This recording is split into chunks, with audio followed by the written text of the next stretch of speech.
It was a year of turbulence for Bitcoin. Epic crypto meltdowns, spectacular falls from grace, and macro headwinds. But crypto winters always lead to spring, and countless seeds are being planted and nurtured in this Bitcoin bear market. This is the best time to be interested in Bitcoin. None of the fundamentals have changed, so get out there and learn about it. Get out there and invest. Get out there and build. Now is the time. When Bitcoin's price began to free fall, traders and newcomers got spooked. But the builders, developers, and voices in the space stayed focused on growth, network security, and education. Here now, we dive into 10 things to watch in Bitcoin in 2023. Bitcoin is a wily beast. Starting with the obvious, crypto scammers getting their due. Sometimes I think it just likes to drop in value to pull out the scammers. They get exposed and then they get wiped out. The truth is, the ecosystem needed a purging of bad actors. Nature is healing. Unfortunately, there was tremendous collateral damage for those who trusted but didn't verify. Significant losses for both retail customers and even seasoned investors and celebrities. The speed was unbelievable, which gets straight to the vaporware, which is proof of stake shitcoins, and how much they can be levered to create billions of dollars out of thin air. A $1 billion hole on a balance sheet can deflate literally in hours. I obviously know all the institutional investors in this deal. We all look like idiots. A fool and their leveraged Bitcoin are soon parted. Which brings us to StackChain. Hodling Bitcoin through a bear market is never easy. Ask any OG. But this cycle, a group of amped up Bitcoiners came together for some friendly competition and started StackChain, a way to gamify stacking sats and have a lot of fun along the way. StackChain is a place, it's like a conduit that has captured the hopeful nature of Bitcoiners in a depressing world. In StackChain, we stack sats. Bitcoiners are proving they'll stack relentlessly regardless of Bitcoin's price, and they're doing so while building circular economies around the world. From El Salvador to Madeira to the Central African Republic, local Bitcoin forward marketplaces are picking up steam around the globe, creating hotspots for tourism and capital flows, but more importantly, providing an alternative for native citizens just looking for a form of money they can actually rely on. Do you use Bitcoin more or US dollars more? Bitcoin. Bitcoin. Sí. Wow. As more and more businesses start accepting Bitcoin for payment, you can track them on btcmap.org. Pretty soon, we think this map will span the globe.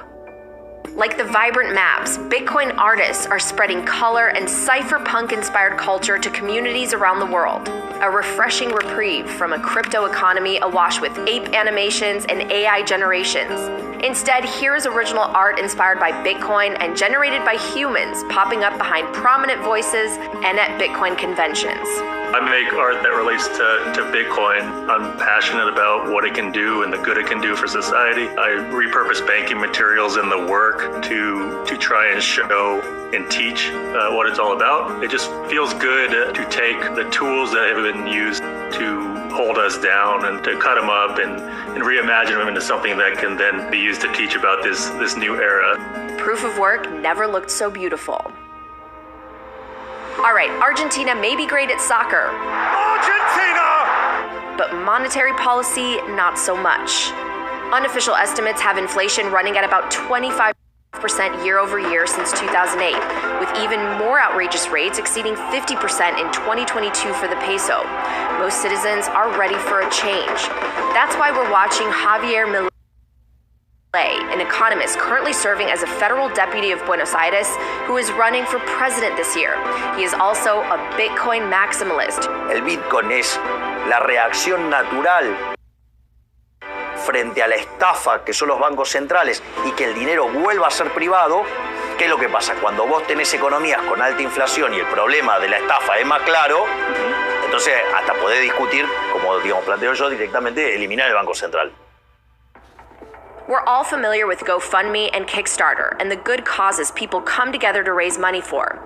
But these platforms have the same weakness other fiat institutions suffer from: centralization, concentrating risk and power into a single entity, with all the friction that comes along with other traditional payment systems like transaction costs, time delays, and steep exchange rates. But with Lightning native Bitcoin crowdfunding platforms like the new Geyser Fund, users are able to donate to people or receive funding directly, instantaneously, and without censorship from all over the world. Essentially, what you get to here is this information transfer protocol of the internet and this value transfer protocol that, coupled together, have the potential to really disrupt how applications function, how society functions, and also how value and monetization happens on the web. One of the most debated topics in Bitcoin is the question of custody. On the one hand, plenty of hardcore hodlers will tell you, not your keys, not your coins. In light of the recent implosion of high-profile exchanges and lending platforms, this certainly seems like good advice. However, the reality of mass adoption faces the challenge of educating would-be Bitcoiners on how to take custody safely and securely. And what about people who are interested in the asset but are not inclined or equipped to take their Bitcoin into self-custody? Fedimint makes a pretty good case for what they refer to as bottom-up trust. Think of it as the idea where first-party custody is not your keys, not your coins. This is not our keys, not our coins. So the community is coming together to elect some of the most trusted elements of their community to custody the Bitcoin on behalf of the community. A custody solution that doesn't involve leaving your coins on an exchange? We'll take it. With the inaugural Africa Bitcoin Conference last year, we got a glimpse into all the latest developments in one of the parts of the world that needs Bitcoin the most, and unsurprisingly, where adoption is growing at the fastest rate.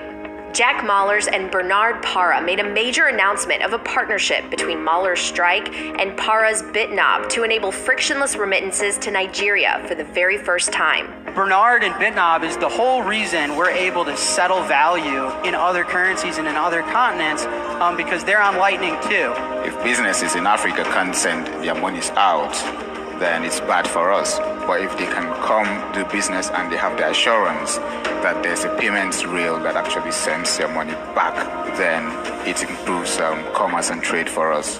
Machankura, a slang term for money in South Africa, now has new meaning, connecting the previously unbanked to the world economy. Machankura's breakthrough tech allows for users to make payments using older phones with text